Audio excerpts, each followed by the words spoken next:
knew that high mobility combat had needed to be the epicenter of all of what we were doing. We were looking for a very unique style of movement, and we started looking at martial arts in the world, and capoeira was really the closest that we could come to that didn't have a stance where you would move from one stance to a move and then back to a stance again. Capoeira is very much about fluidity of movement and perpetual movement.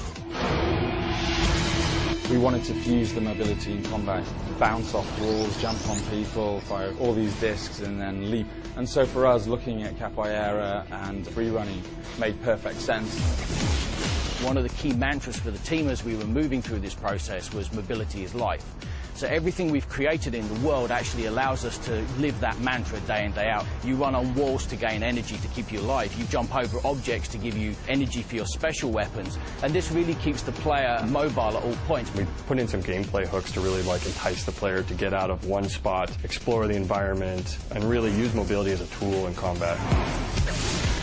One of the most challenging things that we came across was our first light cycle experience. That was just a seat of your pants experience that we wanted to create. So lots of destruction, lots of stuff going on.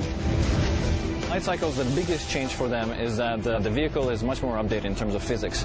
You could potentially do a 180, and you can throw your light disc from the light cycle.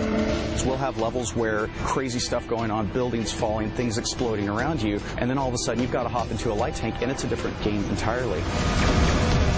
There's definitely the aggressive way to go. You just go in and bulldoze your way through with your light disc and nothing else. You can play more defensive and really make use of those disc powers and be more strategic, or you can do a combination of both. Each vehicle is its own game. It impacts us on how we create the physics representations for these different vehicles and how the game designers will tune those vehicles and make sure that they actually behave the way that we want them to. I think we realized we hit the sweet spot for the high mobility combat when we literally picked it up one day and we're like, wow, I have never seen this done in a video game before.